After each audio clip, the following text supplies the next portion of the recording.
It's 24. It's 24. It's 24.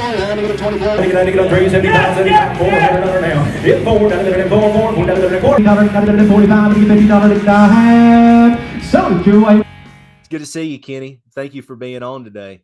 Yes, sir. It's a pleasure. I really enjoyed when you were at the Arkansas Auctioneers Association and the talks you gave, and it was good. Well, it was nice to get to see you there, a little more personable than what we had at the Battle of the Bluegrass a couple of years ago. You were a judge there. I competed and got to talk to you in passing, but those days, they're long and they're busy. And for you guys as judges, I mean, that's exhausting. You had, I think, around 30 guys to sort through, and you had your work cut out for you, that's for sure. But it was good to see you at Arkansas. So let's start with that. Kenny, you are in Arkansas. Yes, sir. Tell me about what it is that you do now, where your auction career is, where you're located, just a day in the life of Kenneth Wilcox. Yes, sir. Well, I live in a little town called, or my mailing address is West Fork, Arkansas, which is, I'm about halfway between Greenland and West Fork, which is about 6 miles south of Fayetteville, right in the northwest corner. I live on my old family farm.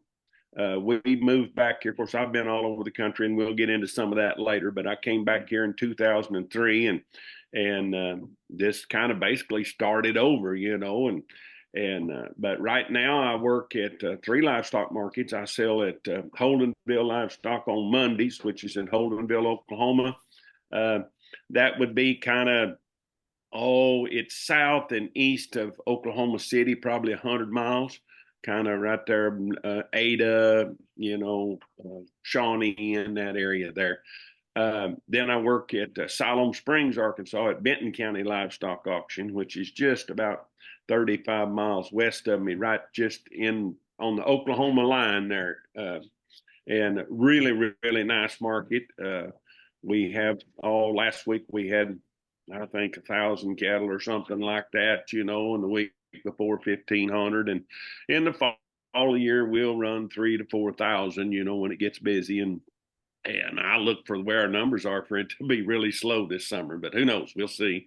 And then I started selling a new sale down at Wister, Oklahoma, on Friday. Started there in the fall of the year. They built a new barn there, and it's small. We had, I think, 600 this past Friday, and the week before that, like 3 something, which is kind of normal. So I do that 3 days a week. Then I've got this little old farm. There's about 600 acres here. I've got probably 250 to 300 acres of it's usable ground. I run about 60 mama cows. Do that.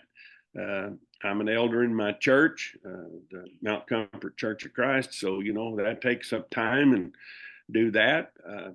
And then I got a new grandson that's 2 years old, and he's beginning to consume all my time, and I love that. I'm telling you, it's wonderful. So that's kind of where I'm at right now. Hey, well, very good. Well, let me ask you a little bit about the markets that you work at. So you have 3 markets that you're working at right now, and Yes, sir. that consumes a lot of your time during the week. Are you the only, let's say, bid caller at these markets, or do you kind of swap in and out with somebody else? Okay, on Mondays I do the bulk of the sale. If we have a longer run, there's a gentleman who his son owns part of the barn, and he's been around forever. I don't know, Tom's in his 70s, and he'd give me a break a couple hours in, and then usually, since I'm so far from home there, in the evening when we sell the cows, I sell all the bred cows and stock cows and stuff. And when we get down to the butcher cows there at the end, he usually gets up there and sells them. If we have a pretty good sized run, if not, I just do the whole thing. On Thursdays at Siloam, I open up and sell the first 4 hours of the sale. And then I got a young man who lives east of us a little ways there. He comes in usually around 2 o'clock and give me an hour break there for me to go get a bite to eat. And then I'll go back and sell a couple hours, and then he'll sell an hour and I'll sell 2 until we get the calves sold. And then when we start on the cows, same kind of deal. I sell about all whatever we got. I usually sell the first half, and he sells the second half, which is The first half is all the stock cows and then the bunches of cows and all that. And so I get out of there pretty easy. If we've got 400 cows the first 200 takes me about an hour and maybe hour and a half. And then the next 200 probably take him 3 hours, So, but that's part of being a young auctioneer. He gets That's cheated right. a little bit there. Yeah. And then on Fridays, I do the whole thing by myself. Okay. Well, so I guess my question with that is, do you find value in having someone else that you can call up and say, hey, do this for an hour so I can go get a bite to eat or give my voice a rest? I'm thinking about this as just strictly from a bid calling perspective, because I think for most of I told you before we got on, most of our listeners are novice or new auctioneers who are just trying to get into the live bid calling game. And you don't realize that your voice is a muscle. And if it's not trained properly, it can really cause problems. We had, oh goodness, names are escaping me. Oh goodness. Paul Ramirez. Golly, I can see his face plain as day. And Paul was talking about he had a lot of voice problems that happened to him.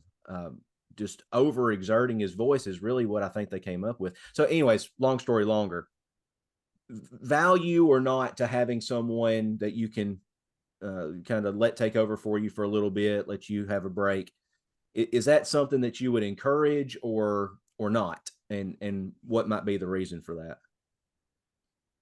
Joshua, that is a tough question to answer right there. A lot of it is circumstantial, and a lot of it is individual. You mentioned the voice is a muscle, and a lot of folks don't realize that. And so it's, if you're going to run a marathon, you wouldn't just show up the morning of the race, And so for me, I worked over 30 livestock markets throughout the years. I've had some old grinders where it's just me and no help at all and sell 12, 14 hours. The Lord definitely blessed me with a strong muscle when it comes to my throat. I'm 65 years old. I've been doing this since I was 17. I have had very little voice problems. I have discovered a few things over the years that help. But to try to answer your question honestly, if it's the right guy in the right circumstances, yes, I love a break. I would prefer, fairly lengthy stretches. I don't. I have been in situations where I worked a 30-minute deal, and that just don't work for me at all. And then I've worked on an hour on, hour off. I've worked when I worked for Superior, worked hour on and 2 off. That gets to be too much of a break sometimes. That voice gets really cold. Let's say, for instance, I don't have any help at a sale barn, and I'm selling, and we get a great big run of cattle. And 5 hours into the deal, they say, "Hey, old Johnny over here sells a little bit. Do you want a break?" Well, after I've gone that long, I just soon go on and go the distance, because if I get down and I go eat, I ain't getting this thing restarted again. Not without lots of, it really, you let that muscle get that. It'd be just like going out here running 3 miles and then go sit down on a park bench for 15 minutes and get up and try to run 3 more. It ain't happening, So like I say, and taking good care of your voice. A lot of guys, I did it for years, drinking coffee. So we're singing the world for you, And I discovered that I've been told all my life, oh, it's a diuretic and it dry your throat out, blah, blah, blah. But when you're up there selling and your voice gets tired, there's nothing feels any better than a little hot swig of coffee, But it's terrible. And I learned that through, I don't know, 4 or 5 years ago, I got Bell's palsy. If you're familiar, where you get the paralysis, and I've still got a little of it lingering. This eye droops a little. I could drink nothing that I didn't drink through a straw. If I put a cup to my mouth, it was running all over me. So I didn't drink any coffee at all because it's hot, and I couldn't drink hot stuff through a straw. Well, I was surprised how much stronger my voice got. So I don't even drink. I'll occasional cup of coffee, socially or something, or with dessert if we're at somebody's house. This is a cup of just hot black tea. with a little honey in it, and I drink that of a morning. But the voice is something that, you know, I've just been extremely blessed with. And another thing I think that so many young auctioneers, and I see it all the time.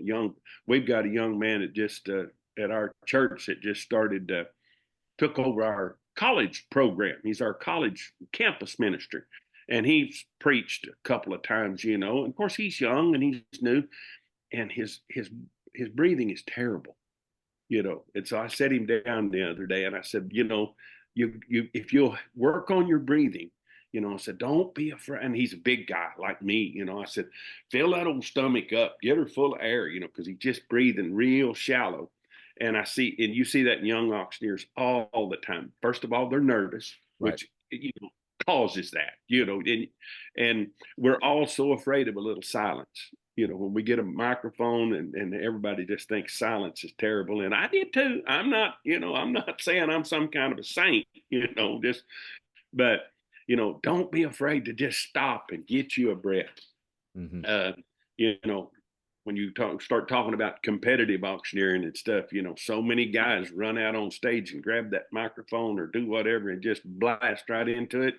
It is absolutely no sin whatsoever, and ain't no judge in the world going to get after you for just stopping when you sit down or when you stand there or whatever you do. Fill them lungs up, exhale, get yourself relaxed, so you don't. And I like, okay, selling by the dollar. Now, why? I don't know. That's like, if I go do a little benefit or something, I can sell 12 items at a benefit and be wore plumb out.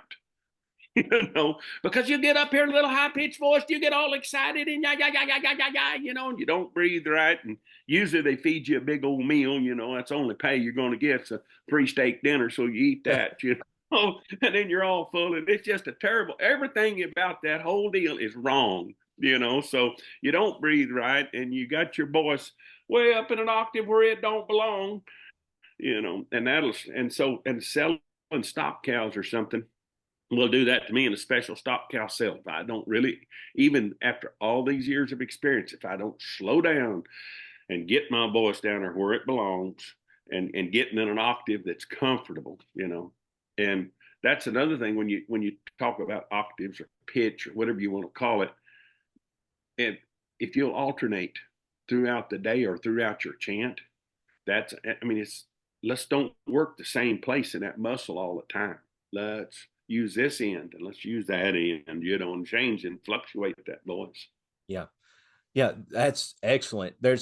I did a benefit for Ducks Unlimited about a week ago, and I get called to do those, and they're fun, but and it pays a little something to cover gas money to get out there. But they start with a dinner, and they come in and want you to eat, and I try very politely to say, well, I've already eaten, and which typically that was a stick of beef jerky on the way, but I cannot eat before I sell a sale. I can't. I'd rather starve to death, because if I get full, I get tired, and that's one thing. And you're breathing and all. Now, you mentioned some tips and some things that you found help with developing your voice quality and your lasting behind the microphone. So what are some of those? You mentioned drinking the black tea instead of coffee. Anything else that you found to kind of be a trick that works for you? I'm not saying it'll work for everybody, but maybe works for you. Right. If you're going to, everybody, you need something up there to drink. And preferably nowadays that we've got bottled water is just great, and don't get one out of the fridge in the cafe, get one out from under the counter that's not cold, and if you're long sail and if your throat's starting to maybe hurt or something, I get along real good with a sugar-free cough drop. Okay. I use the Ricolas. I really like those. And they have a echinacea, green tea and echinacea one or something that's really good, and just a little cough drop to just kind of keep some moisture in there, not let the throat dry out too much. And then again, I think so much of it is just being prepared. all these sale barns will shut down for 2 weeks around Christmas. It never fails. And if the weather's pretty, that first sale back in January, guess what?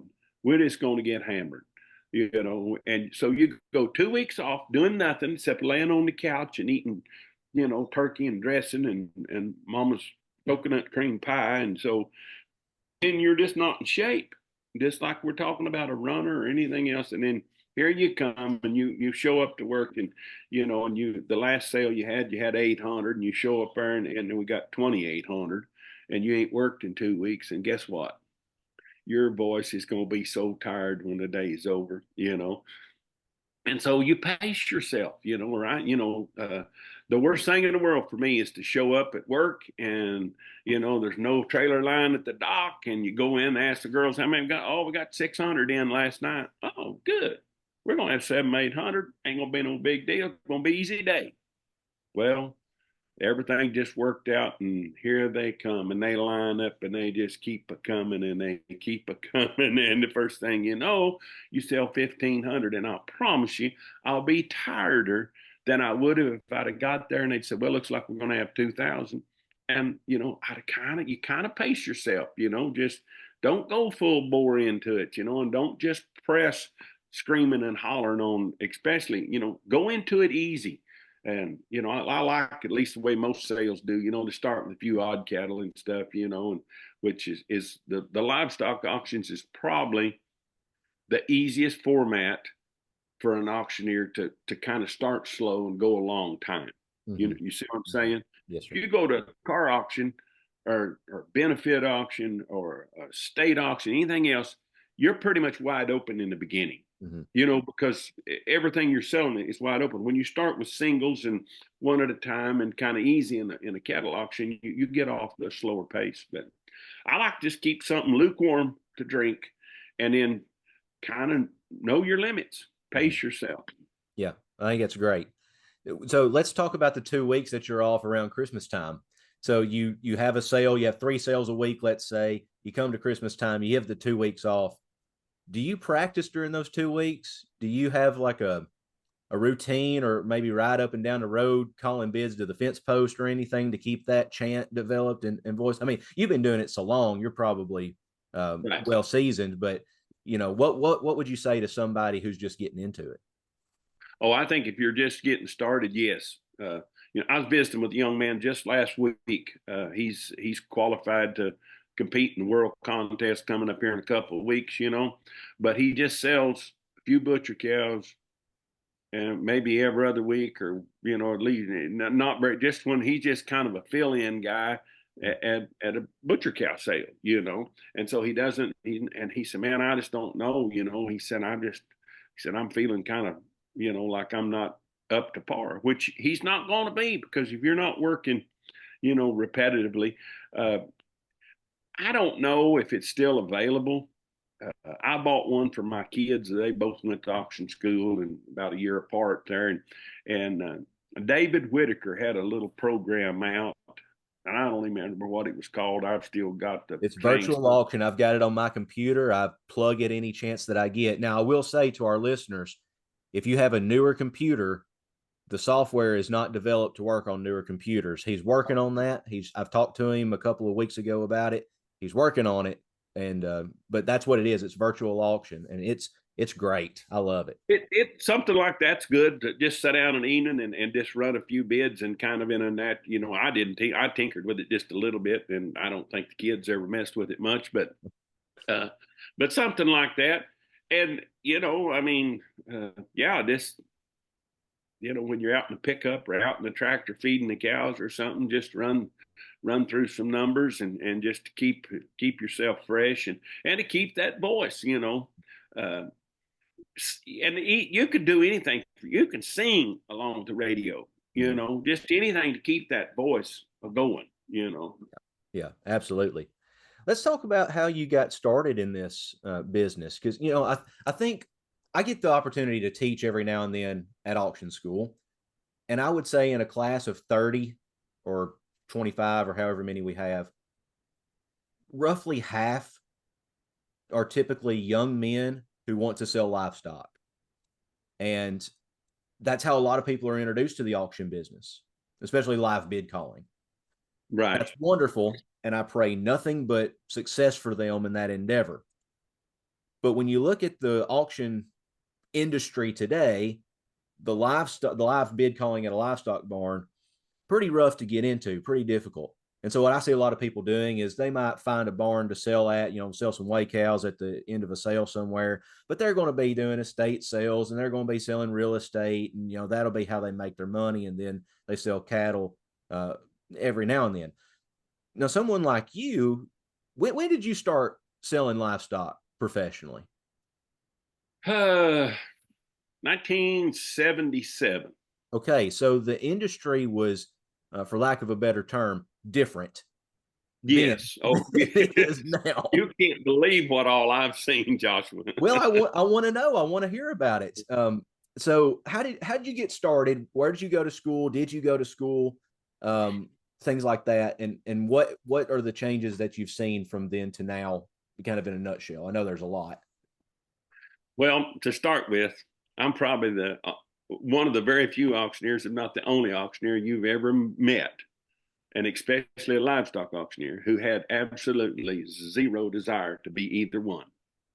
It wasn't, most everybody goes to sale barn with grandpa and they hear the auctioneer, they get excited. That's all they want to do.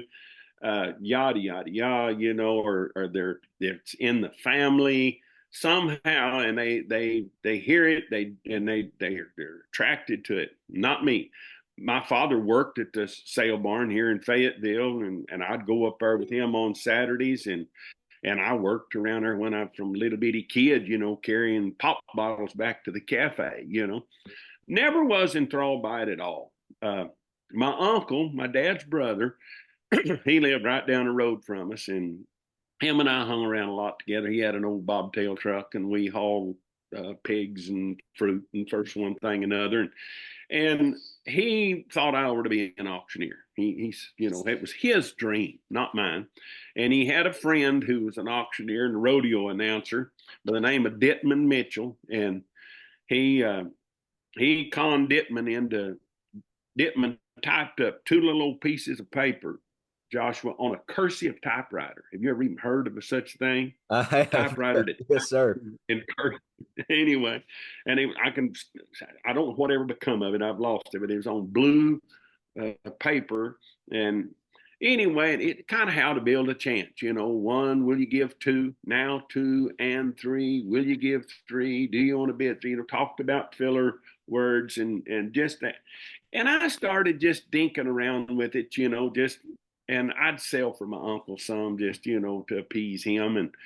And of course, then, the high supper at church come up, and so did that, and then the little slave auction at school, or labor auction, they call them nowadays. But anyway, I did that, and just first one thing another, and still really no career desire whatsoever, just something that you would do to pass the time, like people pick up a guitar and thump around on it. They don't want to be in a band or they don't want anything else, And so I did that for a while. And then this Dittman Mitchell fella, he come to me one day and said, well, your uncle tells me you're getting along pretty good. He said, I got 4 other boys. We're going to meet up here at the sale barn on Monday night and do a little practice, and you want to come practice with us.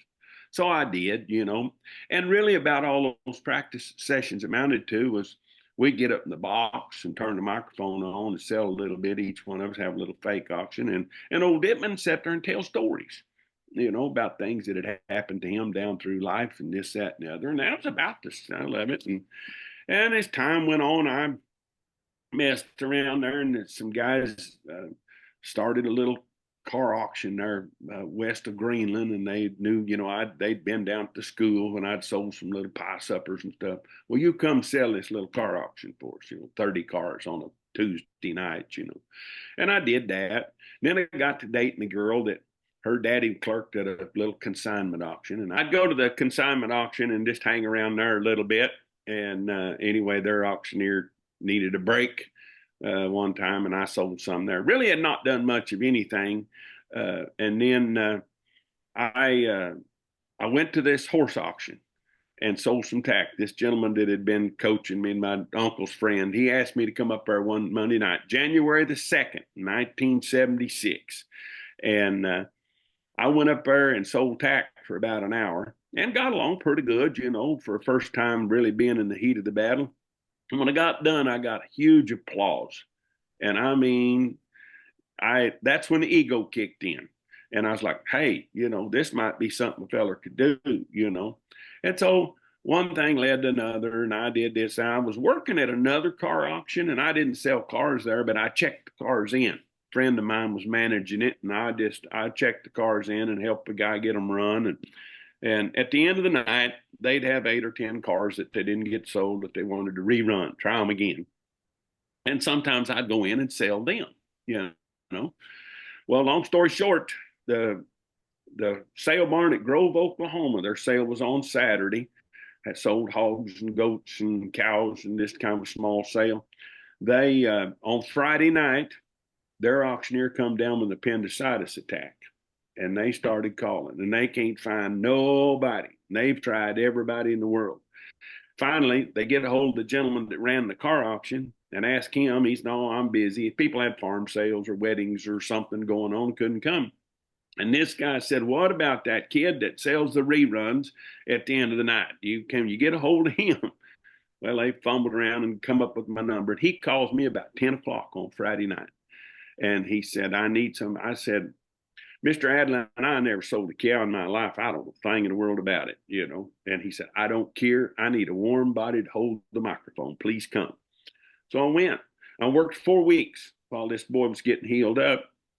And when it was all said and done, Mr. Adlin said, hey, he said, I can't pay you. I think he was giving me $75 to come over there. He said, I can't pay you that much. But he said, I give you 35 for you to kind of cover your gas. If you want to come and help Roy, he's going to be back next week. Come help him along. You know, he said, you got some talent. You just need some practice.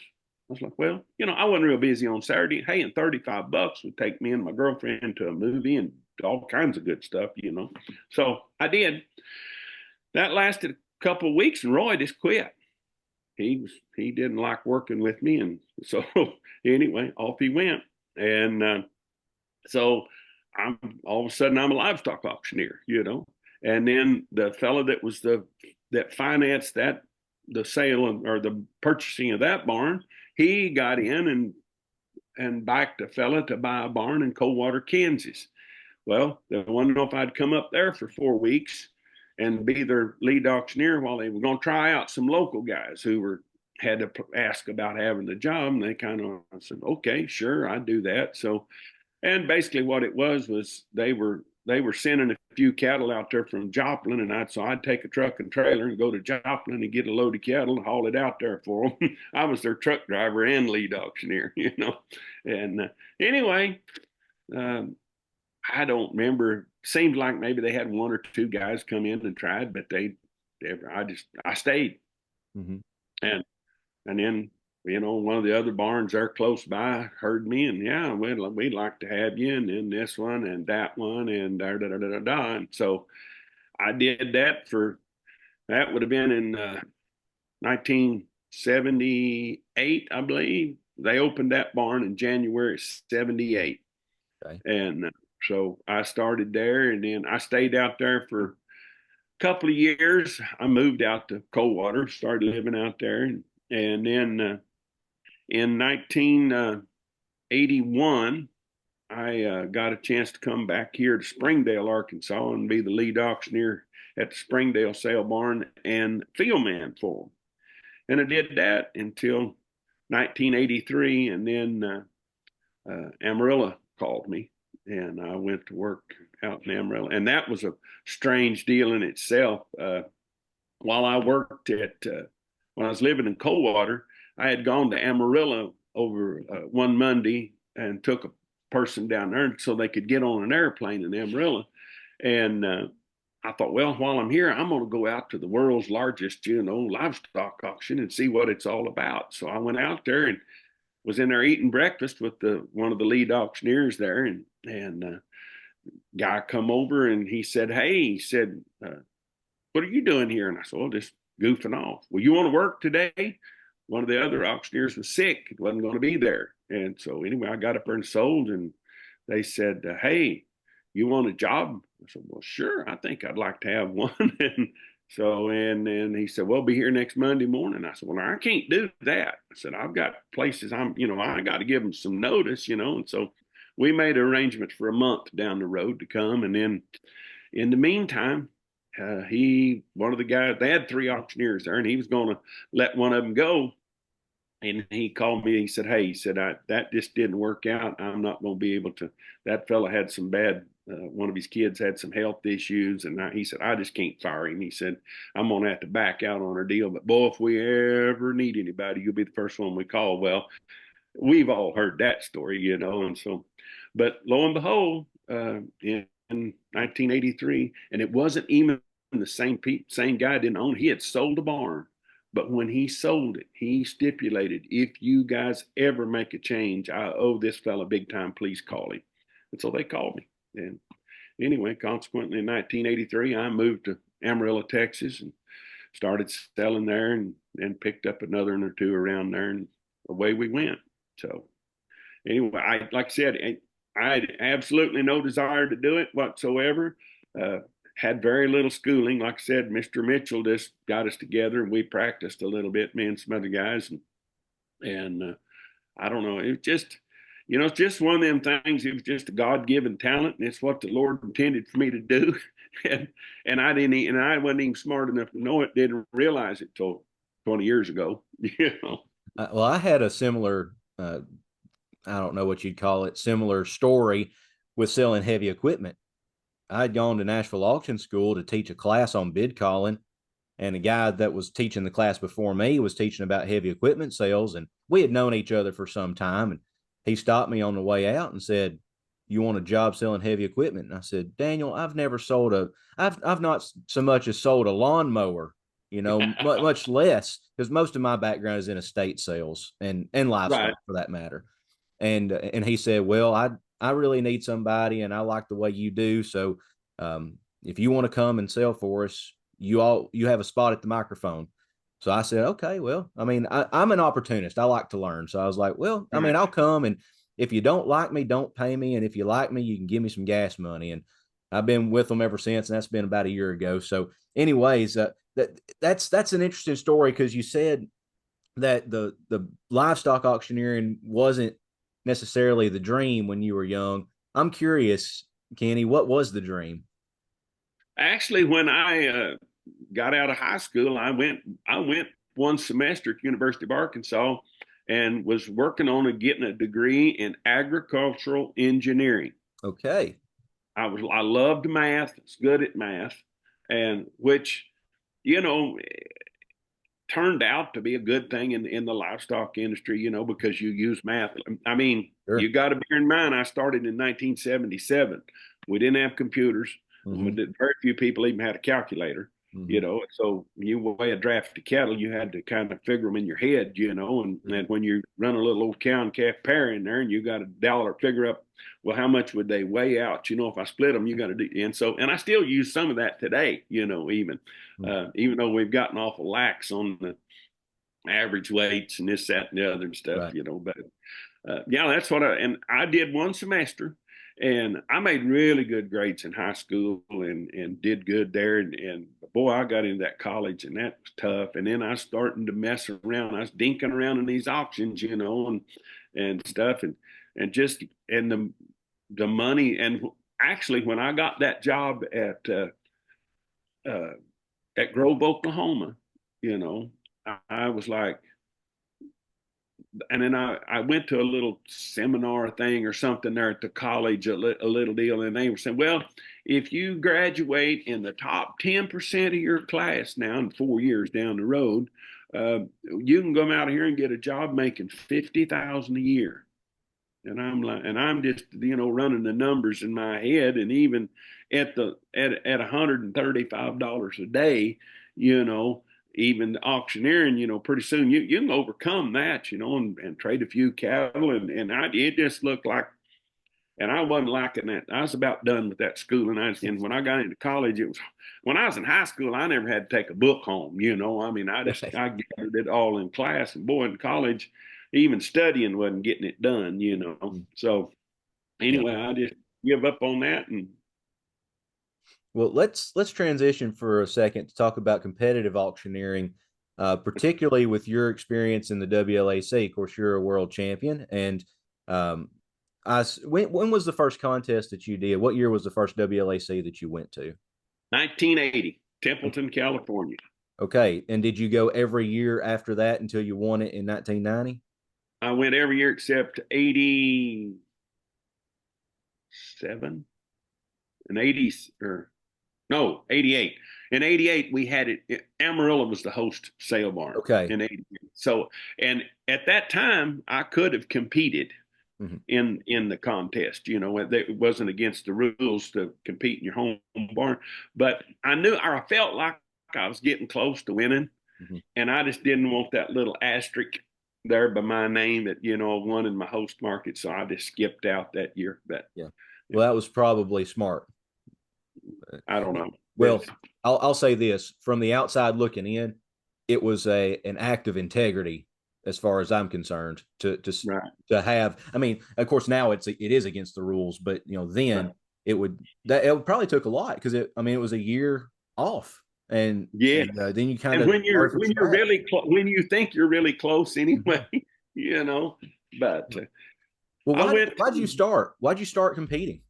Okay, so I had, of course, like I said, I was selling around there in Kansas and some place, and how do I say this without sounding? But every place I went, and any of the other auctioneers that helped me out from time to time, or anybody that I was the best anybody'd ever heard. Mm.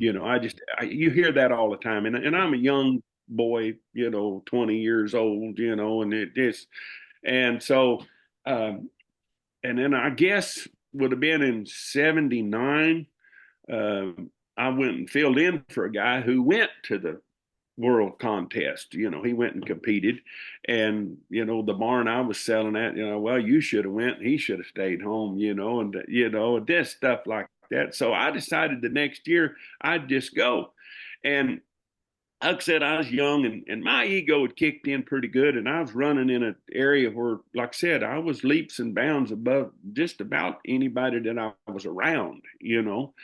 And so I decided in 1980 that I'd just run out there to Templeton, California and get my trophy that they was holding for me, because it's mine and I just needed to have it. Hmm. And I got out there, and boy, did things go downhill fast.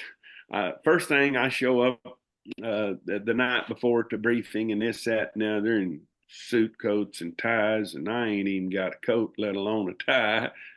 So, as soon as I get out of that briefing, I'm running down to the local uh, tailor shop there, and bang, he's shutting the door. And he already hung the sign up, but I'm banging on it and begging him to let me in and sell me a coat and a tie. The next morning, I had met a young man from down in South Texas, and the night before, and him and his wife were there, and I'm up there banging on their motel room door to get her to tie my tie for me, and it just, and then we get out there to that contest, and I'm sitting over and sequestered in that room, and I think they had 60 some contestants, and I was 57 or 8, way down the line. And I sat over all day and sweated bullets and talking to them old timers and veterans. And man, oh man, was I in over my head. And it was beginning to become pretty apparent.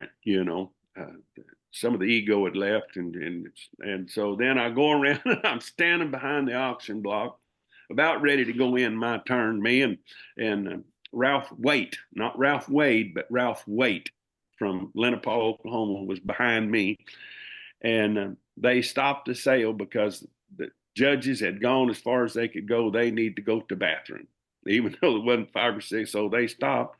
Well, they get a kid out of the alley back there that's been back there pushing cows up, and he's probably 10, 11, 12 years old, and they get him up there to sell a little while they're waiting on the judges to come back.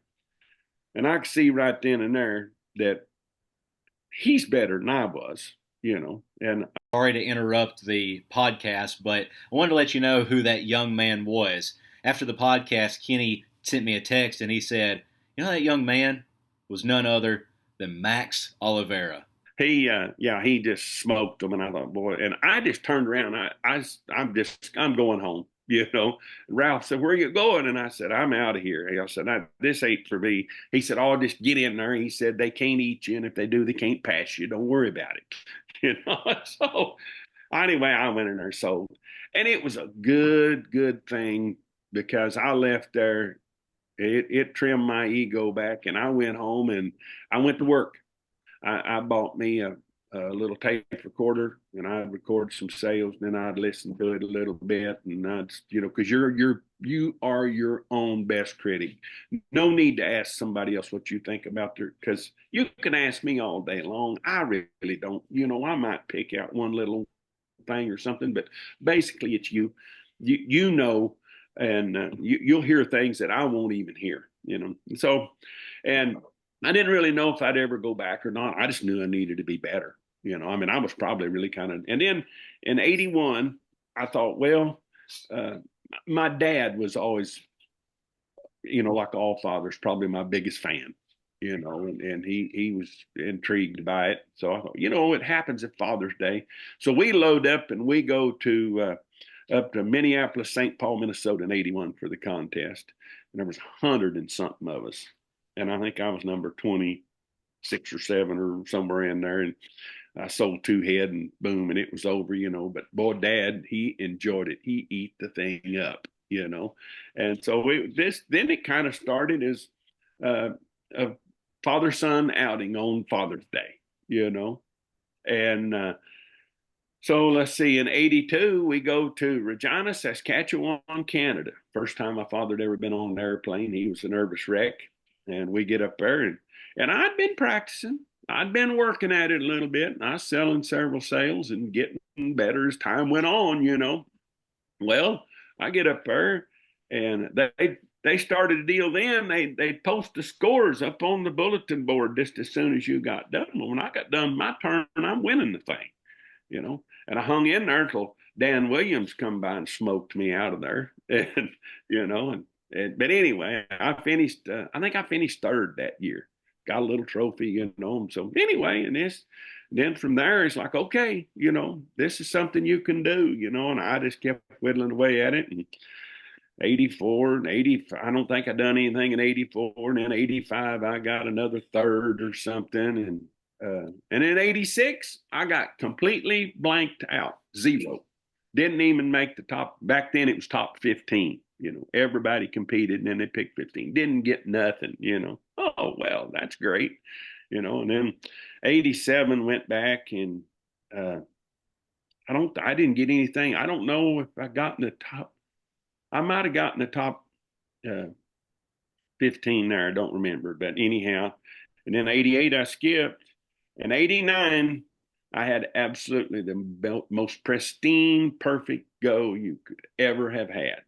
It was at Lexington, and they had the little hydraulic deals on the open and shut the gates, and it just bumfuzzled all the auctioneers but me for some reason. I don't know, and I used that for my rhythm, and it was just great. And I just rolled through them and just knocked them dead. But that was my first experience with interview. See, they started the interviews in 88, and so then in 89, my interview probably wasn't the back then. You went into a room and they shoved a camera and a bright light and a microphone in your face, and they had 3 judges in there, and each judge would ask you a question. And then in 90, I had a pretty decent go, but actually after 89, I said, that's it, I'm done. I'm not going back. I can't do any better now. I got second. Come in second to Paul Barrett. Of course, where he smoked me in that interview, because Paul's such a great orator and speaker, but and a good auctioneer too, So, but anyhow, my wife wanted to go to California.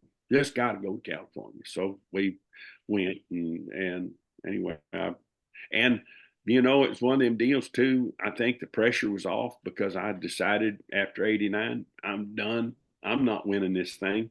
And, so I just went in there and sold, Mhm.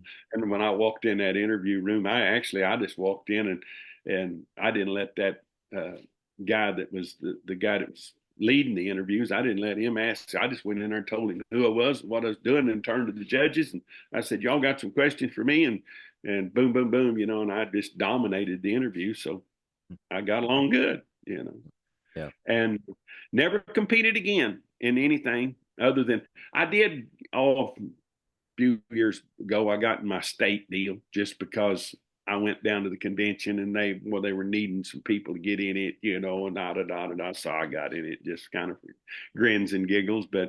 And then they started that King of the Ring thing in Right. Dodge City. I had zero desire to compete. And if there's any past world champions out there that hear this, listen up and pay attention to what I'm about to tell you, because it was life changing for me. They started that thing. I seen it. It was advertised, and I wasn't going to compete. I'm done. Not going to do that no more, and been down that road. And so I purposely waited 2 weeks after the deadline, and I called Brian Winter up. And I said, hey, Roger and I were good friends. This was to honor Roger Emick, the 1991 world champion. It was a dream of his, and he had passed, and they decided that they'd do this for him. I said, hey, I want to come do something.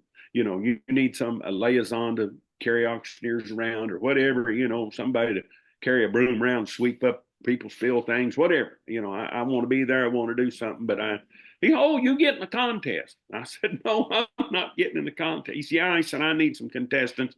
Not many people are saying, you get in. So I did. And I cannot, there's no way the words won't explain. When I got in there and sat down and sold in a competitive deal, and it's the most relaxed environment you've ever been to. There's no sequestering. There's no nothing. And usually there's 8 to 10 of us, and it's not a big deal. And you get to the last few years, we've got 2 full goals. They don't even pick the top 3 or 4 to come back. It's just you get 2 full rounds. About 8 drafts each round. But anyway, I sat down there and sold. And it lit a fire in this old man that had kind of was burning out. And all of a sudden, and I hadn't do any good that year. I don't know. And since then I've won a 4th in it, I think. And then I won the best award I ever got in my life. All the contestants, we get to pick. We get a little piece of paper and write down who our favorite is. And it's called the Roger Emick Award. And it's the champion's choice. Just the 10 contestants get to pick. And I won that. And to me, that's as good an accolade as you could ever get when your peers, when your fellow competitors say they like you as good as anybody. That makes you feel good. So anyway, and I've been every year since then, and I wouldn't miss it for nothing. I love it. It's made me go back to being more focused, being a better auctioneer, trying to be better at what I do, plainer. I'm not going to change my chant or do anything much, but you just trying to be a better salesman, to be a better person, just to be a better auctioneer all around. Does it help getting to stand around these other 9 or 8 contestants, competitors, and listen to them talk about their markets and their experiences in the livestock industry? Because you swap war stories at these contests. Yeah. I remember I went to a WLAC quarterfinal because I'd worked at a little market in South Tennessee, and it qualified me to go. And like I told you, I'm an opportunist. So I thought, well, I have an opportunity to have a story for my grandkids one day, so I'm going to go. Right. Probably shouldn't have gone, but I wanted to because I wanted to say that I did. So I go, and we're sitting there at the meeting the night before. We're all eating dinner. And, of course, like I said, I sold at this little bitty market that did the bare minimum to qualify me for the quarterfinal. And I'm sitting across the table from Will Epperly, and listening to him talk about traveling to all these different markets and how the markets are different and everything. So I think where I'm going with this is, for those who want to compete, I really believe there has to be a motivation beyond the buckle for you to do that. Because buckles come and go, and they'll sit on the shelf, or you'll wear them for a minute. And when you win, you'll be the greatest thing since sliced bread. Give it a year or two after that, and somebody else will have won, or more people will have won, and you'll still be there. But to your point, what you said, Kenneth, you get an ego check really quickly in these contests, and that's certainly what the WLAC quarterfinal did for me, and I needed it. And I'm thankful. I really am thankful to have gone and gotten that experience, because it showed me, first of all, you're not the best, and second of all, you don't know everything you think you know. So that's I encourage everybody to compete. One reason we do this podcast is to encourage people to compete. And I encourage people to compete with the mentality that you're going to win. I mean, if you don't have that mentality, you better stay home.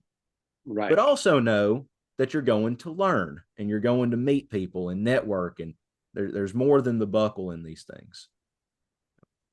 Well, when you get around, like, especially there at the King of the Ring, that's some top auctioneers in Sure. all over the country. And like you say, it's just so good to find out what they've been doing, see what's going on in their market, and this, that, the other, and you always learn something. And but it's just nice to hang around folks that think the same way you do. I don't know, and just and like I say, that the King of the Ring deal, to me, is so nice, because you sit right there and get to see everybody sell. I judged the contest just the other day. The Oklahoma Auctioneers Association, back in February, they held a contest for the FFA kids. You Yes, had sir. to be an FFA anyway, and then they picked 10 kids that were the best out of 40 there, and then they competed at the state convention a couple of weeks ago. And I was a last minute sub. Bailey Blue was supposed to judge it, and something come up and he couldn't, so I went, and I really enjoyed it, and it was great. I mean, every state should start something Amen. like that. Good for the kids. I mean, Yes. but the one thing I said, and I talked about it with the other judges, is they were sequestering those kids, and I'm like, I don't see that. How we're wanting these kids to learn. We're wanting. I mean, if they're sitting back there in the room, they ain't learning nothing unless they're the first contestant. Actually, being first is the best thing in the world, because then you get to watch it all. Mm-hmm. But so I don't know. I mean, and like one of the other judges said, he said, well, but what about the interview question? He said, if they know ahead of time. I said, well, you could sequester them for the interview question or something, but then the actual, I said, I don't know. I think if you want people to learn, and I've argued this with the LMA people forever, and it's to no avail. They think it's unfair to the guy that's first or second. You don't see the buyers, you don't see, hey, that's just the way life is. Life's not fair. We got to get over that. Right. And it's where you draw. And the King of the Ring deal, they have the neatest draw thing I think there ever was. You draw a number, say you draw number 3. That allows you to pick. You're the third person to pick where you want to sell. Do you want to be 1, 2, 5, 8, 10? Where do you want to be? And so I love that, because I picked number 1, because in an environment like that, first of all, I'm not there competing to win a buckle, because there's going to be some of the younger guys, the Chuck Bradleys, them guys just come in and and just run over you like a borrowed mule, and Jacob Massey, although I did, the year I got 4th, Jacob was there and he didn't get anything. So, but that very, it was just judge's choice, Right. but like, I think it was last year or year before, I looked up there, and I think they had 6 judges that year, and 3 of them I had worked for, 2 of them I had trained, and 1 of them I had worked with. I mean, what they know all there is to know about Kenneth Wilcox. What am I going to, I mean, so it's just, and I enjoy that way. I can go first and break the ice for everybody, and, and then let the guys come on and rock and roll. And it's just so much fun, because we all get to sit there and watch it. And one quick story about judges, and one year they had Russell Sleep was one of the judges, and from up Bedford. You know Russell? Not personally. I know who he is, but we've not met. Anyway, he was one of the judges, and my first calf was a little old odd heifer, and Brian started her really cheap, and so I'd have a good run. Well, he started her cheap enough that everybody kind of locked down for a minute, and they didn't know what for sure, and I didn't know for sure. I hadn't had a real good look at her, and I'm thinking, and I look up, I'm scanning that crowd, and nobody's bidding, and I look over, and here's one of the judges and a fellow who had been a competitor of mine in previous contests up there just flagging away, got me off the hump, got me to going, and so you learn to appreciate, he's been there, he's done that, he could see that I was struggling to get to going, and so he just way went, and so you got to, things like that make you enjoy the profession and really, and most everybody will tell you, and when you go to one of those competitions, I think more so after the first one or two, when you, like I did, when you think you're going to win, that first one, you go with the intentions of winning. And then after that, you're like, okay, I'm going to go compete. I want to win, but if I don't win, it's not a catastrophe. Right. Right. I can remember vividly, I don't know exactly what year it was, but Brian Little was a competitor and had been doing really, really good. And I had worked with Brian at Tulsa, and we were good friends. And he went to one of those contests back east somewhere, and he got second. And I was watching the deal on the computer that night, the live stream, and I seen it all over his face when they called his name for second place. He was so dejected. He was to the point of being mad. And the reason I knew, because I remember that feeling from the year I got second, when I knew I had done all I could do and I got second. I was disappointed. If you can imagine winning second in the world and being disappointed, but I was, Sure. It was not what I was there for. And I knew I had given it my best, and I didn't get the reward that I thought I had coming. And I waited a couple of weeks. I called Brian and I talked to him and visited with him and told, and you kind of touched on this a while ago, about winning sometimes. And it was for me, after I won the world, things got tough for me. All of a sudden, you are a world champion. The expectations go way up. Yes, sir. You're not allowed any mistakes. You're not allowed any errors. And trust me, you're under a microscope, people watching you so much closer, And so I talked to Brian about it, and I said, look, the best thing in the world, and I know you don't realize it right now and you don't feel this, but if you could finish second every year from now on, be the greatest thing in the world for you. And, it keeps you strong, keeps you competitive, keeps you going, and it keeps your name on the marquee. Everybody knows who you are. And you said it a while ago, a year after you win this thing, when Jacob Massey hands that trophy off in 2 weeks, 2 weeks after that, they won't know his name. I mean, it changes. It does. And if you're not rooted and grounded pretty solid, it will go to your head. You can go back and look at past world champion livestock auctioneers, and every one of us has took a tumble. Some have recovered and some haven't.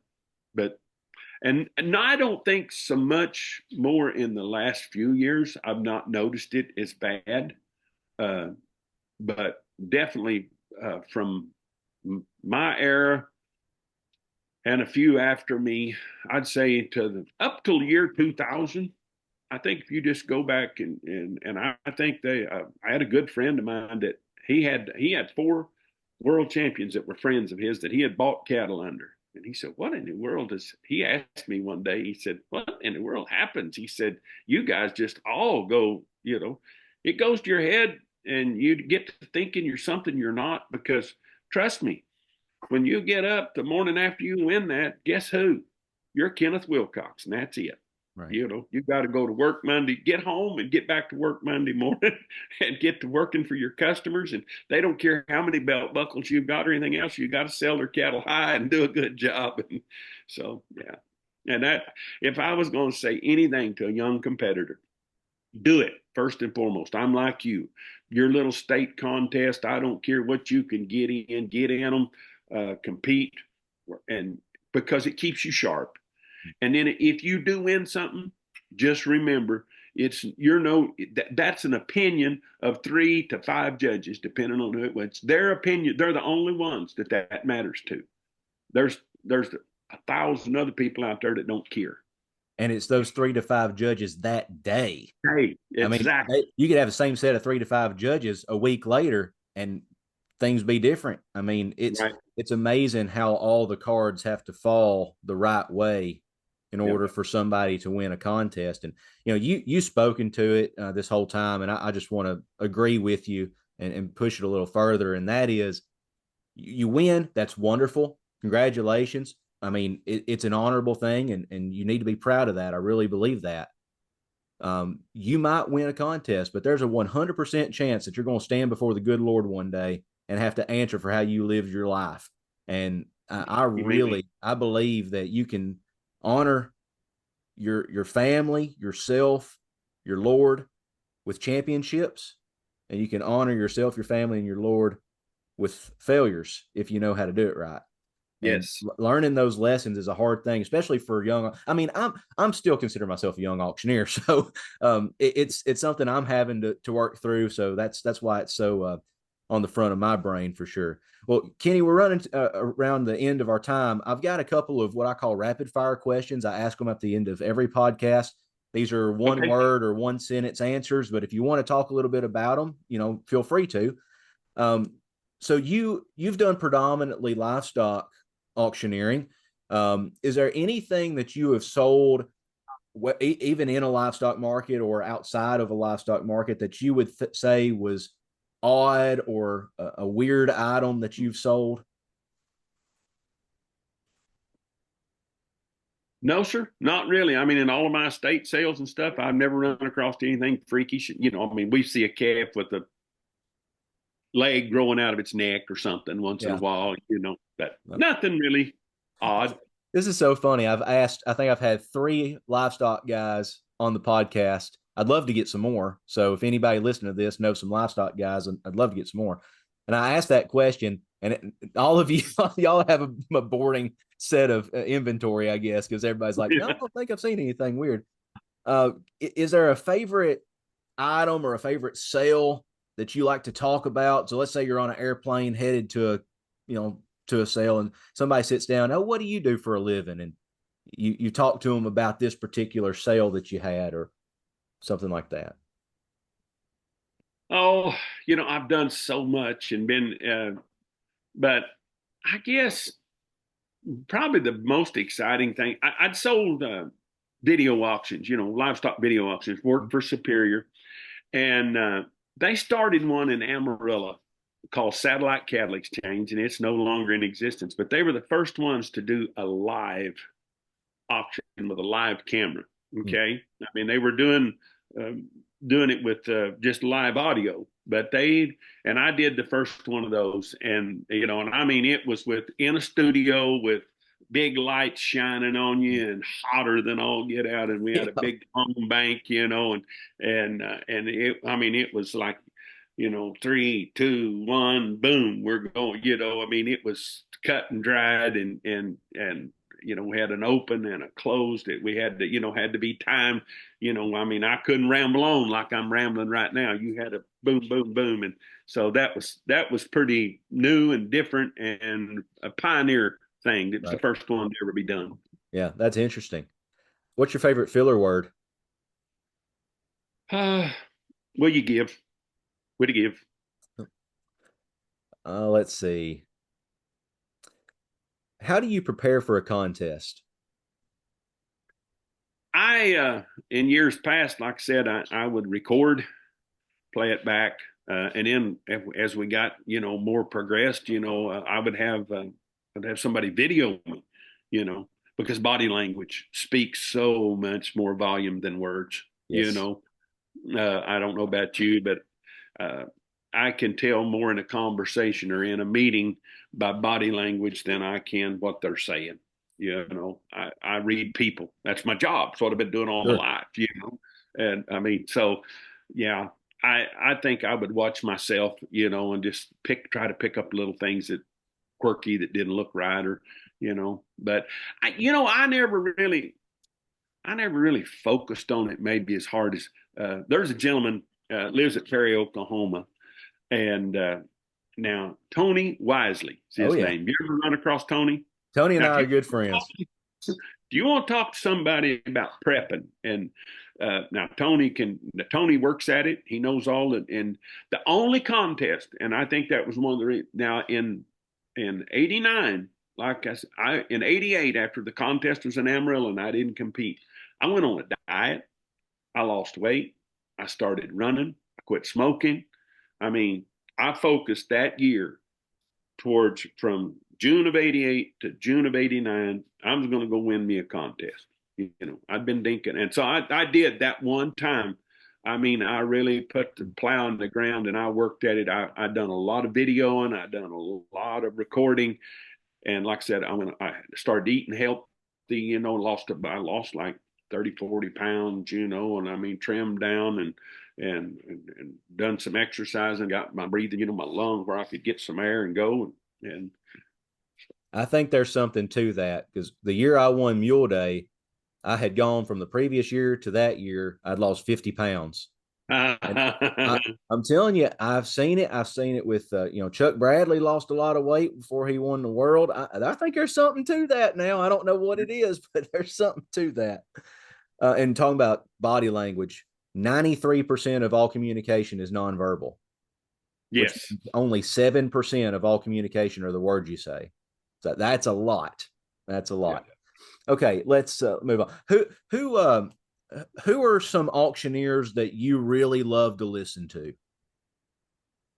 Oh, I like to listen to. I like Jacob Massey just Mm-hmm. because he reminds me a little bit of myself. In the both of us are real easy going, Mm-hmm. easy listening.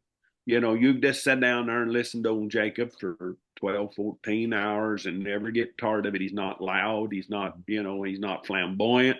Right. He does his job, Yeah. you know, and I like listening to him. And I worked with several really good auctioneers, and all of them have certain attributes about them that you would like, and some quirks you didn't like. But I worked with Trent Stewart uh, out there and when at Superior during the big sales in the summertime. I always liked listening to Trent. I don't know, he just had kind of a unique little way of going. Uh, and in years, and nobody in the world's ever going to know this guy's name. His name's Bill Gates, and he's not the Bill Gates that, you know, he was from Burden, Kansas, and I sold with him at 2 or 3 different auctions. Bill had a very unique way of going, and I loved to listen to him. He used a kind of I don't even know if I can do it, but I get 140, two, but get 143, but get 45 here, 6 wire, and I better give it about 7, a bit 8, 9, 950 now, 50, but get 1. He had this little rolling chant like that, just up and down. I mean, he used that voice inflection, and he could go from deep baritone to high tenor with it, you know, and he did it like Jacob and Massey and I sell. Just with no, I have to put every, you know, I could sell like that for maybe 3 drafts and I'd be wore plumb out. Right. Bill sell like that for hours. Yeah. One of the greatest blessings of my life, and he hates when I talk about it, but Jacob sells at one of the barns that's about 5 miles from my house. So okay. I've known him and his family nearly my whole life. I went to college with his little brother, and you know we've been friends for a long time. And I went down there after the WLAC quarterfinal, and Jacob called me. He was competing in that quarterfinal. He said, "Look, if you want to learn how to sell cattle, you come with me." And I was like, "Well, all right." He said, "You come here and you sell weigh cows." So I go, and like I said, my background is in estate sales, and I started selling them weigh cows like an estate auctioneer. And he kind of put his hand on my shoulder. Of course, so Jacob, I'm sorry to talk about you, but he hates when I talk. He hates getting talked about, but he kind of put his hand on my shoulder. He said, we bought that microphone for a reason. what he was telling me was, hey, calm down. Don't yell. Just go up there and be rhythmic, not forceful. And it has been one of the greatest learning experiences. He's been one of the greatest blessings of my auction career. And again, sorry to talk about him, but I'll tell you another gentleman if you want to. I don't know. You can look these things up probably on the WLAC thing and but Ron Woodward from Broken Bow, Nebraska. Ron's probably in his 90s now. I don't know. I can't even tell you what year he won the world. It was a long time ago. But Kenny Trout, some of them guys that had the real, and then the guy that won the world the first year I went in 1980, Dean Scow. All those guys from up in that Nebraska, kind of in that neck of the woods, about any of them, Matt Lowry, any of those boys that's got the real rhythmic pop, pop, pop, pop, pop, pop, pop sound. But, I like to hear that. I don't know that I'd want to sit in an auction for 10 hours and listen to it either. Right. I don't mean that disrespectfully in any way, shape, form, or fashion, But chants vary based on region in the country. That's what's so interesting to me. Sure. You go to the Southeast, it's so different from somewhere up in the Northwest. It's just wild. It's absolutely wild how the chants differ. All right, Kenny, I got one more question for you, and that is, would you honor us by selling something? Would you sell me about an 800-pound steer real quick?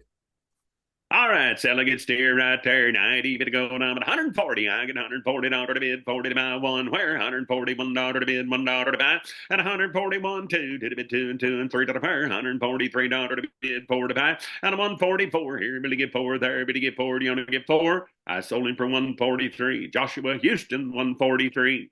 Load them on the trailer. Man, it's been great to talk to you today. It was a short notice. I really appreciate you coming on and giving time out of your day. I know you told me you've been in the hay field, and I'm just waiting on it to dry so I can get back out there. Yep. Well, thank you very much, and look forward to talking to you some more. This has been great, guys. Don't forget to like, subscribe, share this. We want as many people as we can to see it, not because of anything that I have to say or to build the podcast, but I think there's a lot of wealth and knowledge out there that needs to be circulated, and that's why we do this. So thanks again, Kenny. Appreciate that. Appreciate your time. Have a blessed day, my friend. You too. Thank you.